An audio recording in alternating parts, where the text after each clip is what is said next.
Welcome to the Heal and Restore podcast with your host, me, Randy, and of course, the ever beautiful hostess with the mostest, and my beautiful wife of, if you can believe it, 42 years, right? It's a long time. Yep, here we are.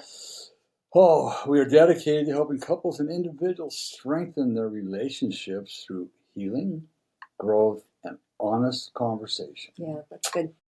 Honest conversation. That's one of the hardest things that we have to learn to do, is be honest, because oftentimes in our past life, growing up as kids, teenagers, young adults, we learned that being honest wasn't the best thing that we could do. Right. Yeah, no, that's true. We actually met with negative reaction. Yeah. So it's learning how to have those honest conversations. We dive deep into topics like communication. There you are. Forgiveness. Yeah, that word is very important. That's a process. Intimacy, and we're talking about the emotional intimacy, right? That's what true intimacy is. Right. The intimacy in the bedroom comes from building that strong emotional intimacy. Right. Family and emotional connection, because healthy love starts with a healed heart. Mm-hmm. Right? Yeah, it's good. So tune in each week and take the next step towards restoring what matters most. Relationship. Yeah, that's good. So today's episode touches on something many families will face sooner or later. Now, before I tell you what it is, I'm going to tell you what it is, and I'm going to say what I'm going to say. Okay. When roles shift with aging parents, how do we walk this delicate journey with grace and compassion? So what I'm going to say is this is going to be focused more on Cathy, because I never had the opportunity to do this. My dad died when I was 12. And I'll leave it at that. Yeah, you didn't have much of a relationship with your mom. My mom was just pretty much. No, you didn't have a relationship. Didn't have a relationship with my mom. It's the easiest way to put it. Yeah, so I was unable to walk through this, especially with my dad. Yeah. So I'm more along on this ride as Cathy's support, but most of this is going to be. And I watched her walk with her dad and her mom, actually, both of them. I was there for her through this journey. Yeah. So, no, absolutely. And, before I even dive into this, I'm just going to say putting this podcast together was very emotional for me, because it did bring up where I was.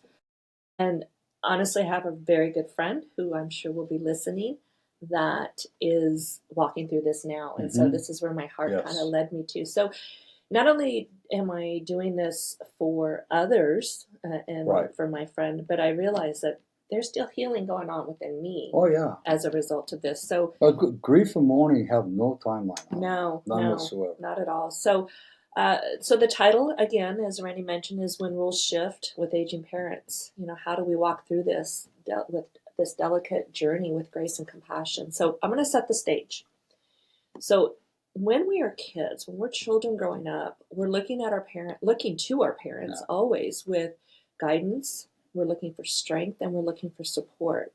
But then there often comes a time where when the season comes, where the roles shift, and we have to learn to shift and begin to shift with that. So it may start subtly. It could be helping with doctor's appointments, managing finances, or driving them to the store. Which you all do. Yeah. Or other times it may happen suddenly. There could be an accident, there can be an illness, there can be a diagnosis that just turns life upside down.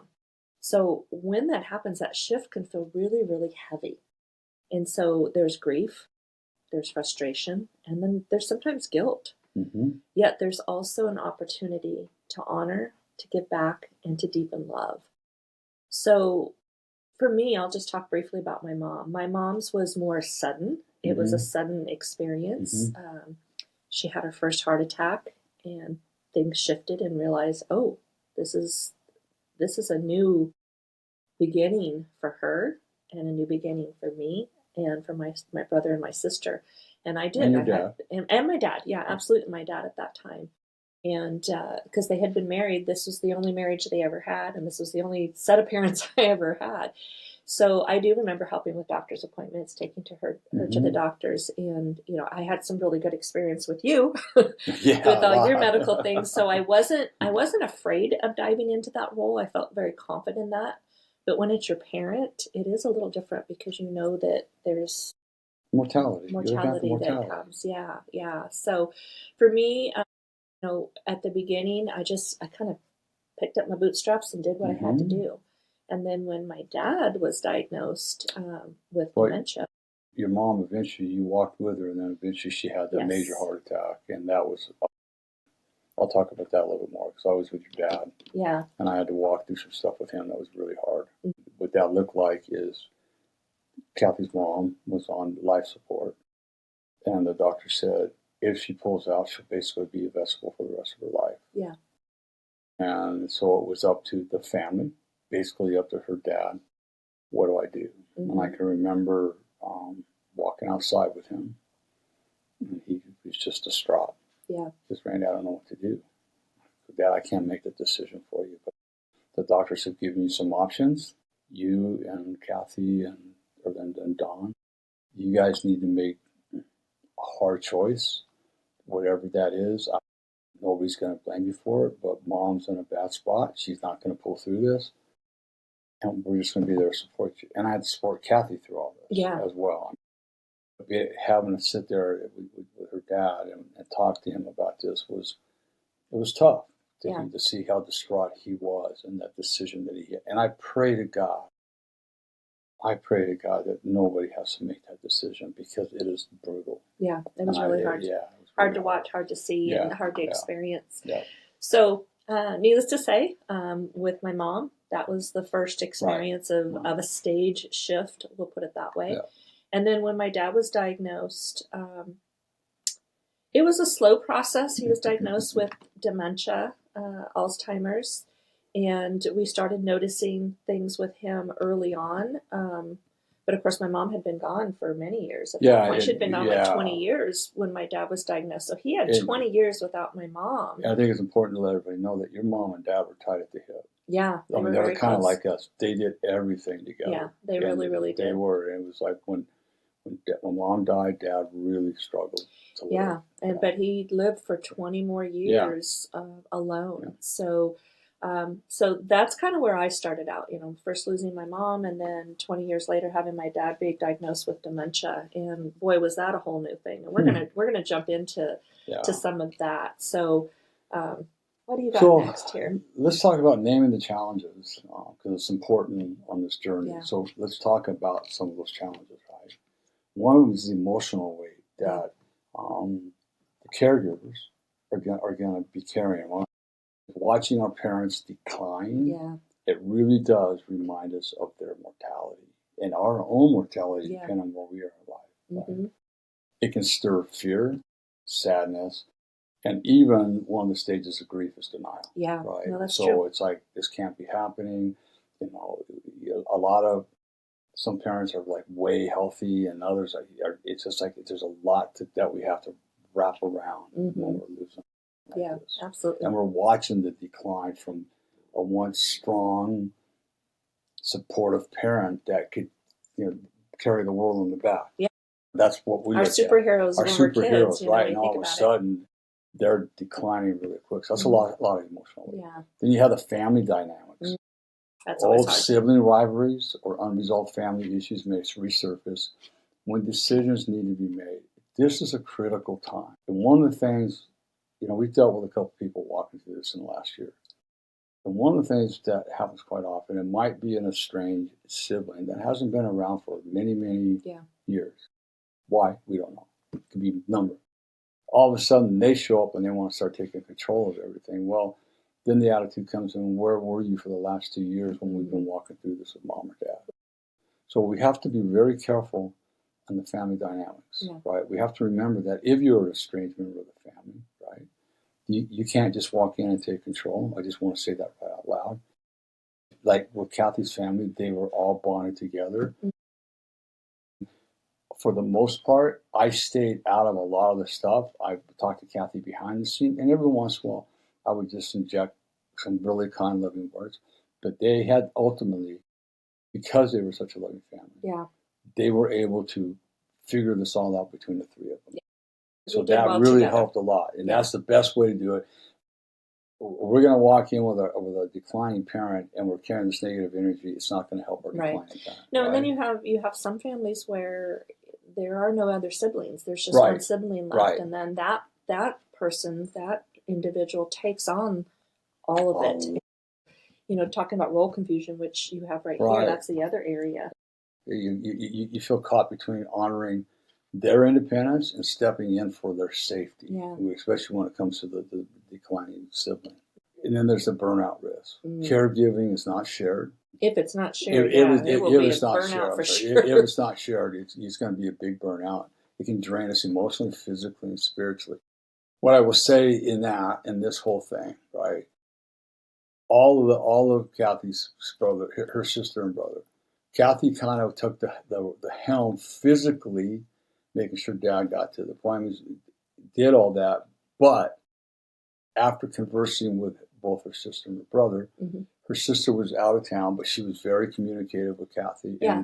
And her brother would come over and get Dad and take him out to lunch once or twice a week, if I remember right, right? So I think what I'd like to add to that is that was one of the things that I think we did pretty well. You did really well. We talked, we talk about role confusion. I think early on we set what our roles were going to be. Yeah. You're right. I was the one that took Dad to his doctor's appointments, and I, made arrangements to get him out of the house to come to our house for dinner. Right. We have some stories on that. Napkins, and we thought it was a taco. Yeah. And then my sister, who was on the East Coast living, she took the role of handling all the bills. She paid all the bills and monitored his bank account. My brother was that support guy. He was the one that checked in on Dad, took him out. He even would take him out on his, my brother is, he does pools. He cleaned pools, pool maintenance, things like that. He would go pick Dad up usually once a week and take him on his pool routes with him. Right. So he got Dad out of the house. He would take him for lunch, things of that nature. So I think that's one thing that's important, especially if there are siblings, is to make sure that you discuss what those roles will be when you're at the beginning stages of your parents starting to exactly slow down. And I do have one regret in my family, and I'm like, I just discuss it real briefly right here. My grandmother, my dad's mother, when my dad died, I was 12 years old. He was 32.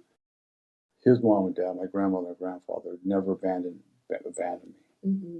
They were the light of my life, and my grandmother was my rock.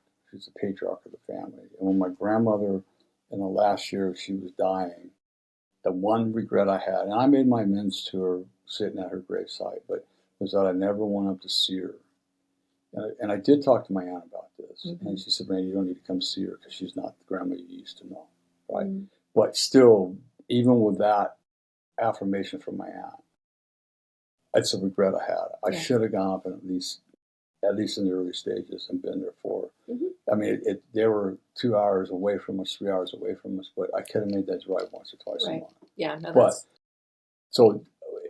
that was a learned experience. That was a very much learned experience for me. Yeah, that's good. So, one thing that's really important is that it's imperative that we anchor in grace and compassion because, it's just, we have to be able to anchor in grace and compassion. And so how do we navigate those moments? Well, I mean, that's where it's key. So the first thing I'm thinking of is that we have to have grace for ourselves, our individual self. You won't get it perfect. That's okay. You've not experienced this. You've not walked through this. Some days you might lose your patience. So extend to yourself that kindness and the grace. And this is what I'm going to say, if you are married or in a deep relationship, committed relations, as their partner, as their spouse, your main job is not to fight with your partner or your spouse. Your main job is to support her through all of her needs, emotional, physical, whatever it is. If she just needs to cry on your shoulder and beat your chest because she's frustrated, then that's what she's got to do. Let her do it. Don't deny her those feelings and emotions. You have to be there to support having a strong support, whether it's a spouse or in a relationship, is going to be key for that. And I'll say this is that in my eyes, and because I was still in my active addiction, with my mom, with your mom, especially with your mom, I don't feel that I probably was my best, but Kathy will tell me, no, I did fine. Right? Yeah, we navigated We through that the navigated best really way we well, knew how right? at that. Yeah, Because below my addictions and all that, I have a great heart, and I've always had a great heart. absolutely. And it comes out in those moments Yeah. with Kathy. Yeah, absolutely. The other thing that we have to be able to anchor is grace for our parents. They may resist Yes. help. They might feel embarrassed because of some of Right. the things that they're doing or saying. They might even lash out. But remember, they're grieving losses too. They're grieving their independence. But I want to talk about lashing out. I had a situation, and I find this just funny.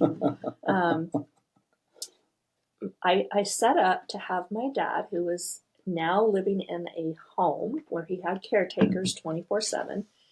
And I had set up to have him go to an adult daycare, I guess is the best way to call it. It was something that was set up where the sun bus came and picked him up one day a week, took him into the daycare facility. And I had gone and checked it out and spent a couple hours with him there before.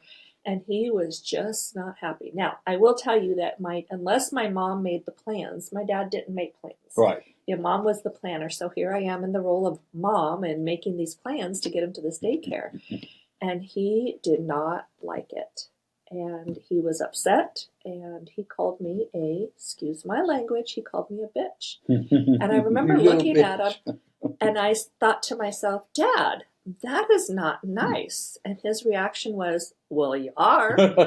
And so those are the episodes and the situations that may happen. They may lash out like that. And my dad did. Where you have to extend grace. And that's where I had to extend grace. And I just kind of shook my head and I had to giggle inside because I thought, oh, that is not my dad speaking, but it was kind of funny.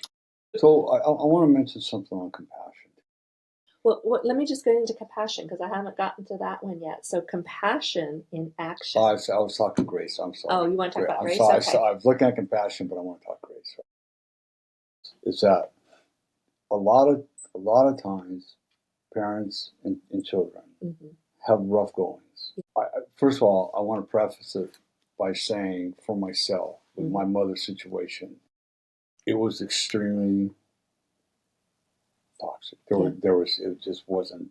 It was a hard relationship. It was a very hard relationship. Yeah. So I want to let you know that. But a lot of times, at the end of life, what I would suggest is that, yeah, we can find all the negative in a person. But one thing that I had to learn to do in my journey, even with my mom, and it's what kept me grounded to a lot of degree, is there's always positive within the darkness that's happening. That's really good. And so you want to, at this point in time, your feelings are your feelings. You have a right to your feelings, and nobody should ever take those feelings away from you. But this is where you want to show some grace. For a day, if all you're going to do is go see him one day, right, you need to come see mom, you need to come see dad. They're probably not going to live until tomorrow. Excuse me. Just walk in there with some grace, right? And really search your mind and your heart for the positive that happened in your life. Yeah. I don't care if it's one situation. Go in there with that on your mind. Okay? Just have that grace and the compassion and compassion for that last minute, the last time you might ever see your mother or your father alive. Don't walk away with regrets. I will say, for myself, I had no regrets with my mother. I mean, and there's a lot more in this that I'm not going to go into. Yeah. But I did have no regrets with my mother, and there's reasons for that. Yeah. So compassion in action, I think, is what we're leading into. Right. So we've got to remember that compassion, it's not just a feeling; it's patience. It's patience when Dad asks the same question 3 times. Right. Or he shares the same story over and over and over, and that was the beginning. It's a gentleness when Mom refuses to eat, and we have to have compassion. Or it's gentleness when you have a mom or dad that are smoking, which is very detrimental to their last days, and they don't want to. No, I'm going to smoke. I'm going to die anyways. So it's again having compassion and gentleness through those moments. Yeah, that's really good. So I found this quote when I was doing this. I thought, let me find a quote. And honestly, this quote totally hit my heart. I'm going to try to say this without crying because You did it earlier. I so. did it earlier, but, and the quote is, compassion for our parents in their aging years, it's not about duty. It's about love, remembering love. And that's an unknown quote. So I'm going to repeat it again because it's beautiful. It's compassion for our parents in their aging years. It's not about duty. It's about love, remembering love. And that just reminds me that in these stages of life where our parents are aging or they're failing or they have a diagnosis or they're not remembering, it's about love, remembering love. It's about me remembering the love my dad had for me. It's about me remembering the love my mom had for me. And honestly, that love is something that I replicate in my relationship with you. It's something that I replicate in my relationship with my kids as well as my grandkids. Mm-hmm. So that just really resonated with me, and it was something that I wanted to hold on to. And again, for the partner or spouse, right, of like Kathy, I'm her husband, is that my goal through all of this was just patience, understanding, compassion, love, and grace towards her, right? Because, it was tough on Kathy. There's a lot of funny stories that happened when he broke out one night, remember? Oh, yeah. We experienced that. He left the home. He broke out of the home one night. Went for a walk. Knocked on the neighbor's door. So, well, actually, the neighbor found him laying in their front yard. Yeah. So there you go. Again, so, now Kathy gets the phone call, right? And so it's like, oh, okay, babe, whatever we got to do, we're going to go take care of it. And all I can do is be there for her. And even when she gets a little pissy, your partner might get a little pissy, just let it go. Yeah. It's not worth it. It's the emotions. Exactly. It's emotions, and it really has nothing to do with you. Yeah, no, that's really good. Okay? Yeah, that's all right. So, what are some practical ways we can move forward? This, again, Kathy and I's favorite subject, all of our clients, is communication. So, you want to be able to communicate openly. It involves parents and decisions as much as possible. Right. I think somewhere along here you're going to talk about the car. Ask their preferences instead of making assumptions. Yeah. On assumption, don't ever make assumptions about anything. Yeah. Ask preferences, right? Yeah, ask questions. Don't be accusing people because it's an assumption that you think they feel this way or they're doing this. Okay, so make sure you communicate openly, ask questions, right? Get curious when you're listening to them. Get curious when you're talking to them. And curious questions. Okay. Share the load. Right. Don't try to carry everything alone. Yeah. Reach out to siblings, extended family, church, community, or extended family, church, community, or professional help. Yeah. All those things are going to help you as a caregiver through this difficult process. You cannot do it alone. Don't be a Superman. And don't be a superwoman like Kathy used to call herself. You're not. Yeah, I think one of the things that's really key is, reaching out, not always just to get their opinion on something, but just to be able to talk about how you're feeling. Yes. I think that's the thing is sometimes sharing the load about the situation. Absolutely, we have to do that. But sometimes we just need to vent and get things out. And I know that was helpful for me to have you. It was helpful for me to talk with the people I worked with, sharing these experiences with. And I'm that person right now for my Betsy, because she is also, it's a load to carry. And so just being able to talk about it and vent it out takes the power out of the feelings and emotions that somebody's carrying. If all else, seriously, grief groups, right? Find a good end of life grief group for the caregivers. Yeah, no, and join one of those. Yeah. And you've got to talk about how you feel. You've got to talk about your fears. You're not alone, definitely. You're not alone. I mean, think about this. People die all day, every day. People are diagnosed with dementia. People are diagnosed with failing health. That's going to happen, so. The other thing that's really important too is to make sure that you honor their dignity. That's good, yeah. Okay? Don't take their dignity away from them. Small things matter. Asking permission, respecting routines, letting them have choices. Mm-hmm. There might come a time where they can't make a good choice, and Right. you're going to have to make that choice for them. But until such as a day comes like that, Yeah. don't take their dignity away from them. Yeah. Okay? That's where I want to kind of share a little bit about the car. So it was tough. I really didn't know what this was going to look like, but I can remember when my dad was diagnosed, properly diagnosed with the doctor had a fiduciary responsibility to report it to the state. Yep. And in reporting it to the state, his driver's license was no longer valid. So it started out with Dad had his fancy Camaro. And, he would still want to drive. He'd drive up to the barbershop or maybe he'd drive over to the bank. And I can remember telling him, Dad, you can't drive anymore. And his response to me was, why not? I've got a driver's license. It's in my billfold. Billfold, you could tell how old he was. And I would say, Dad, I understand that you have that driver's license and it might be in your billfold, but it's not valid. And he didn't understand that. Yeah. So eventually, we had to remove the car from him. Mm-hmm. So my brother took the car away. I shouldn't say my brother took the car away. My brother took the car from the premises and they used the car for that time. Right. And then he was left with his golf cart. Yeah. So we had to make a decision. Thank God he didn't try to drive to Long Beach in his golf cart. No, that would have been scary. But we made the decision that, okay, the golf cart isn't going to go far. It's not going to go fast. He could still get to the grocery store. He could still get to the barbershop. He could still get to the bank.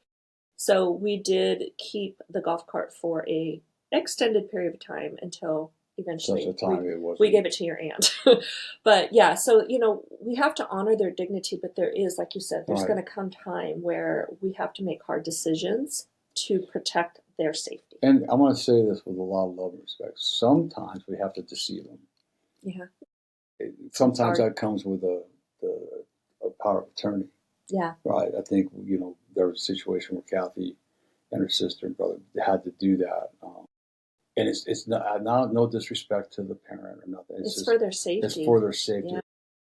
Yeah. Again, you want to work closely with a doctor that's going to help you through this. You don't going to make these decisions on yourself. No, not at all. So then the next one is care for yourself also. Yeah. Okay. You can't pour out from an empty cup. Yeah. You're going to get empty at some point in time. So counseling, support groups, again, exercise, prayer, and rest really matter, right? This is where you want to surround yourself with a good group of people that are going to support you and lift you up in those moments, give you words of encouragement. And some of those words of encouragement might be hard truths. Yeah, that's true. That, sometimes we just got to tell our friends, our wives, sit your butt down. I don't want you doing nothing today. We have friends. It will be taken care of. You don't have to do this by yourself. We have this community of people. We're here to support you. We told you we're going to support you, and we're going to support you however that looks like. So you're going to sit down, and we're going to lock you in the house if we have to do that. Whatever we got to do. Yeah. Sometimes you got to do that because it's overwhelming for a sibling, a child. They're losing a parent. Yeah. So sometimes we just got to talk with a very strong, loving truth. Yeah, no, that's good. That's what love really is. As a matter that's of true. fact. It's about speaking your truth. Speaking your truth. Not loving is let them do things that are going to be detrimental to their health. Yeah, no, that's really good. Okay. Yeah. So prepare together. Yeah. Talk about long-term care, legal documents, and wishes before the crisis hits. These conversations may feel uncomfortable, but prevent conflict later. And they will be uncomfortable. They will be uncomfortable. Right. One thing that I am grateful for is that my mom and dad were always very open about what they had, although we didn't know the specifics of what they had. But there were a few things that I started lining up because my mom and dad did have a trust, or my dad had a trust, I should say. After my mom died, my dad created a trust. So I started looking at some of his investments and things, and I did find that there were certain things that weren't in the trust. They were still in his personal name. And so I had that hard conversation with him. And fortunately, my dad was very trustworthy of me. So I was able to get those couple of accounts set up properly so that there wasn't a problem later. But the key is to do it before the crisis hits. Right. So we did this Right. early on.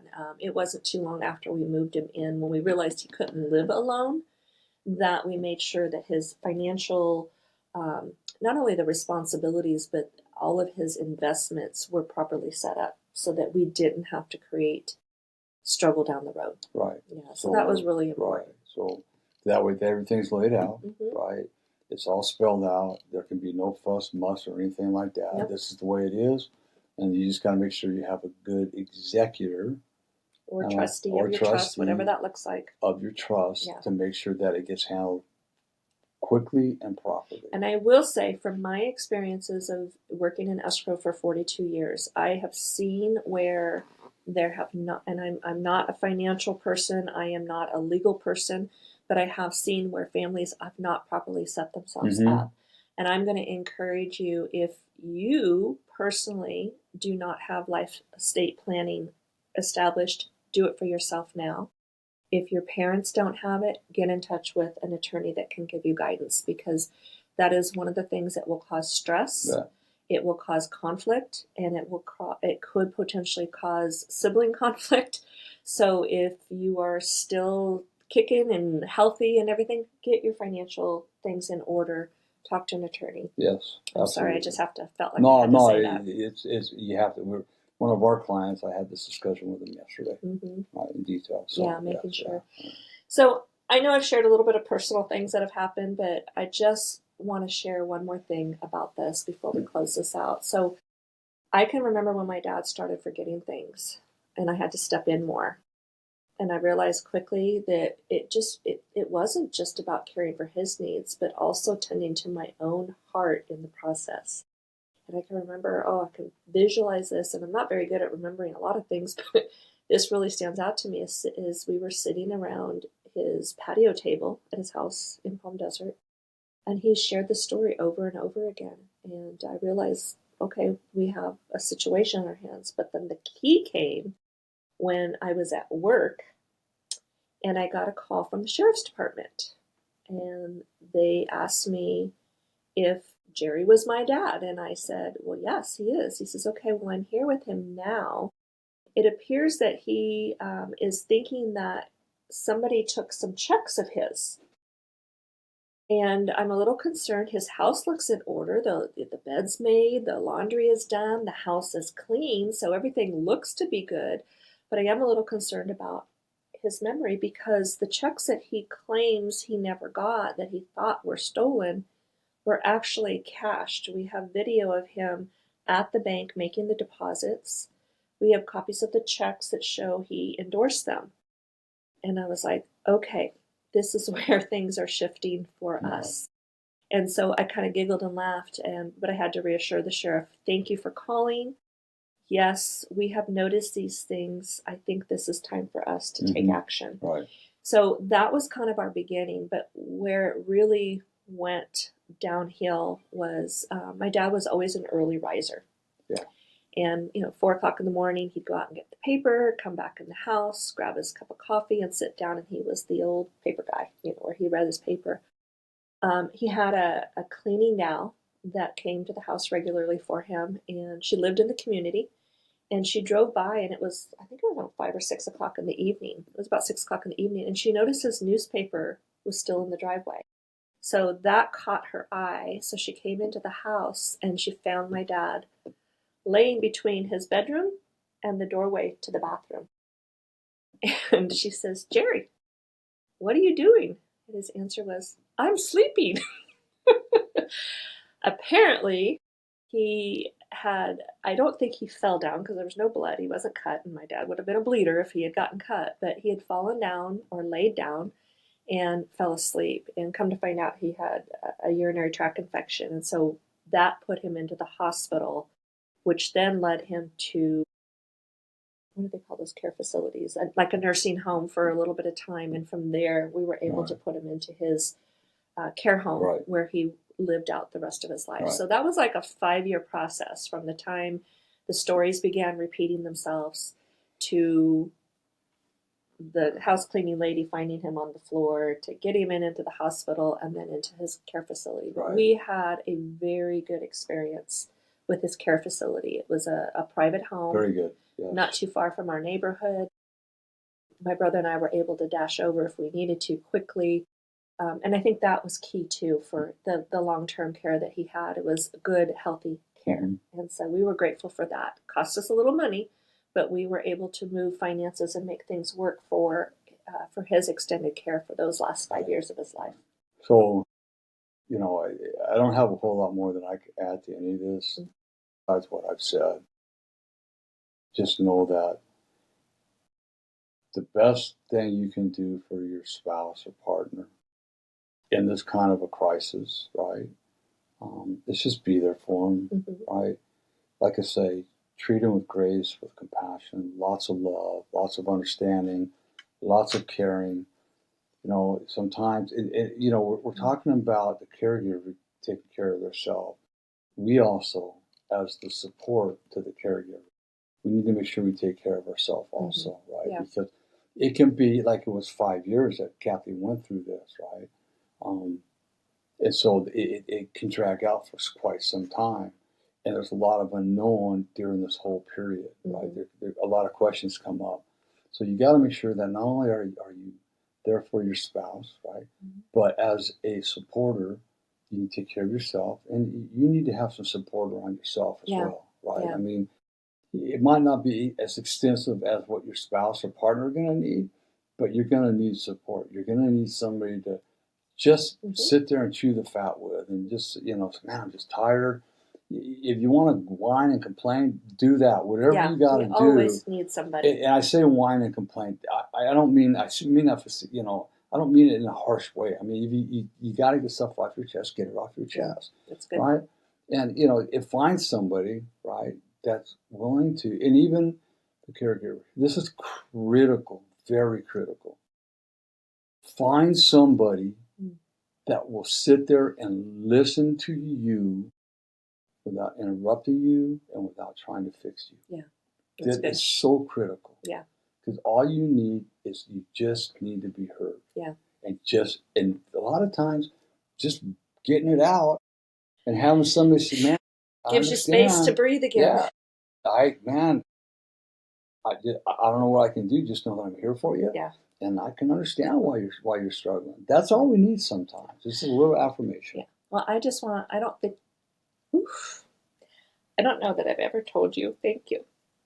You're welcome. For supporting me and loving me the way you did through a very hard time. You tell me in a lot of different ways. Thank you. Okay. Didn't realize this would be so heavy. So in closing, I want to leave you with an encouraging word. So if you're in this season, remember, you're not alone. The shifting of roles is not a sign of a weakness. Actually, for me, it was strength because I thought, oh, I get to do this. But it's actually a sacred invitation for you to love in new ways. Yes. And I did learn to love in new ways for sure. You know, grace and compassion can transform even the hardest caregiving moments into spaces of honor and connection. And I feel like I've always been a very graceful and compassionate person, but I do think that having to go through the experience I did with my mom and dad strengthened the compassion and grace that I have for others as well as myself. I just have to say that. I want to say one thing.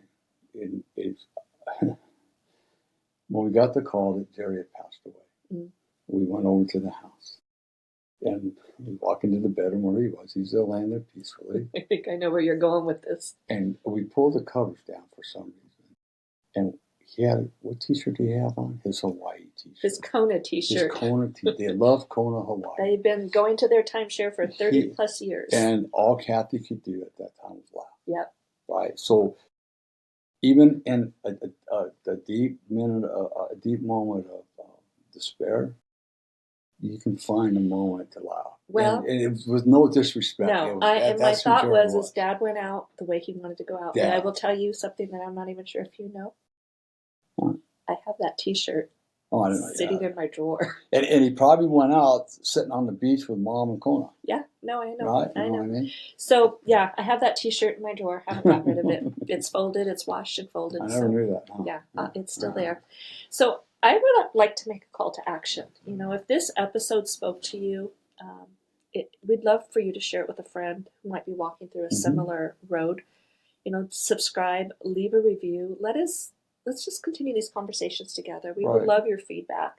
So whatever listening platform you're on, send us make a comment. Let us know what you thought of it. We really, really do these for you, the people. Yeah. Yeah, we have a lot of life experience, right? We're not monetizing any of this stuff. We're doing it out of the pureness, the love of our heart. Yeah, we need to be monetized so we can improve. We would like to be monetized. We'd like to be monetized so we can improve our studio, so to speak. Yeah, right? so to speak. Yeah. But this is for you, so feedback is going to be critical for us. Yeah. Right. We need to. Here's how I look at it. No feedback means we must be doing everything perfect. Right. Okay. But let us know what you want. Yeah, let us know. Let us hear from you. We would love to hear from you. We have a plethora of life experience, and if it's something we don't know nothing about, then we have no right to talk about it. No, but we do some research and see what we can do to bring it to you. So, if talking about aging parents and the shift of life, if you're in that season of life, we want to invite you to email us at healandrestorecounseling@gmail.com. We have a worksheet we've created, and it offers engaging questions and journaling prompts that will help guide you through this season of life. If that's something you're interested in, please reach out to us at healandrestorecounseling@gmail.com, and we will shoot you an email of that worksheet. It's just a tool. It's a tool to help walk you through it. No cost to you. No, it's just a tool. A gift from us to you. Yeah, absolutely. And then also, I just want to remind you that you're not alone. Heal and Restore Counseling, we are here to walk alongside you. So if you're struggling, whether it might be in a marriage, a relationship, it might be with your kids, supporting aging parents that we've talked about today, or maybe just carrying the weight of life experiences, we are here to help. So we are going to invite you to schedule a 1-hour no-cost discovery session. And this is a safe place where we can listen to your needs and desires while also sharing a little bit about us and who we are and how we can support you. That's going to be key because we truly believe that in every journey of healing, it begins with the right fit. Yeah, and, absolutely. Finding that connection is going to be essential to your growth. So reach out to us. You can schedule that at our website at healandrestorecounseling.com.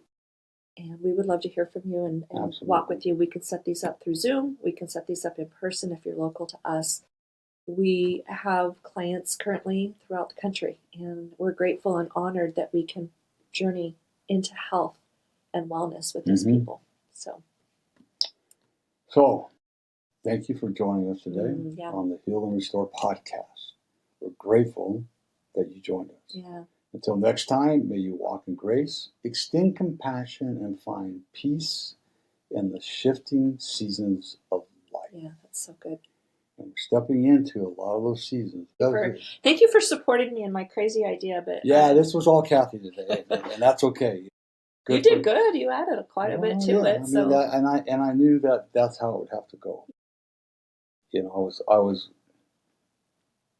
was fortunate enough to be able to walk through this with Cathy. Yeah. I asked her to marry me again today. He did. See, he gave me this beautiful ring. My little ring. Out of foil. It was beautiful. It was. I said yes. She said yes. Again. Yeah. So that's good. Remember, if nobody tells you they love you today, Randy does. Cathy does. More importantly, God does. Be blessed, everybody. Have a fabulous week. Have a great week.